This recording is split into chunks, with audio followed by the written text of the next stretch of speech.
Today, we will walk through Genesis chapter 49. This is a very special and tender chapter. It holds the final words of Jacob. He is an old man now, near the end of his long journey. He has gathered his 12 sons around his bedside. He is not just saying goodbye, he is speaking into their futures. The scene is simple and deeply human. We are in Egypt, a foreign land. Jacob, who is also called Israel, is on his deathbed. His life has been a long and winding road, filled with struggle, deception, love, and ultimately, reconciliation with God. He has wrestled with his brother, with his father-in-law, and even with God himself. Now, the wrestling is over. He is 147 years old. His body is failing, but his spirit is clear and focused. He calls his children to his side, one last chance to speak into their lives before he breathes his last. The characters gathered are the very foundation of the nation of Israel. His 12 sons are all present, grown men with families and histories of their own. Reuben, the firstborn, carries the shame of a past mistake. Simeon and Levi once brought bloodshed and grief. Judah stepped up to lead. Joseph, long lost and now a ruler, has forgiven his brothers.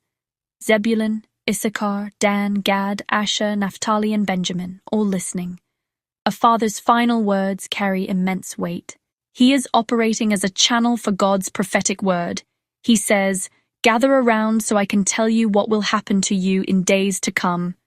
Genesis 49:1. Jacob himself is a picture of God's faithfulness. He was not a perfect man, yet God chose him. God made a covenant with him, just as he had with Abraham and Isaac. Now he passes that covenant blessing on. Jacob begins with his firstborn son Reuben, recognition and sorrowful judgment. Reuben, you are my firstborn, my might, the first sign of my strength. Jacob acknowledges his position. But then the tone shifts. He speaks of Reuben's instability, comparing him to turbulent water, recalling a transgression that dishonored his father's bed. Because of this, you will no longer excel. Reuben loses the preeminence that should have been his. Great potential can be forfeited through a single, reckless act of passion. Next, Simeon and Levi. Their swords are weapons of violence. Jacob recalls their brutal revenge for Dinah, shame and danger upon the family. Let me not enter their council. Let me not join their assembly. The consequence? They will be scattered in Israel. Uncontrolled rage breaks unity and brings judgment. Then comes Judah. The atmosphere changes. Judah, your brothers will praise you. The prophecy is filled with power, praise, and royal promise. He is like a lion, strength, royalty, authority, a lion's cub who will grow into a mighty king. The scepter will not depart from Judah, nor the ruler's staff from between his feet, until he to whom it belongs shall come. This is monumental. It looks far ahead. Kingship from Judah, fulfilled in David. It points further still to the Messiah, Jesus Christ, the Lion of the tribe of Judah.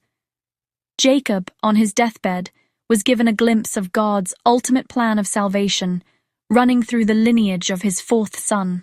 After the weighty prophecies for the first 4 sons, Jacob continues down the line, shorter but significant words shaping each tribe. For Zebulun, he foresees a future connected to the sea. Zebulun will live by the seashore and become a haven for ships. This points to location and trade, a practical economic identity. Issachar is a strong donkey who loves rest, yet bends his shoulder to burdens, strong, hard-working, perhaps content to submit. Dan will provide justice, a judge among the tribes, yet like a viper along the path, suggesting cunning and danger. A dual prophecy, leadership potential with a warning. God's people are complex, used for noble purposes, yet needing vigilant character. Gad will be attacked by raiders, but he will attack them at their heels. Asher's food will be rich, delicacies fit for a king. Naphtali, a doe set free that bears beautiful fawns. Grace, speed, eloquence. Joseph is a fruitful vine. Though attacked by archers, God sustained him, strength from the mighty one of Jacob. abundance above and below, favor overflowing. So what does all of this teach us? There are several clear and simple lessons woven through Jacob's final words. First and foremost, character has consequences.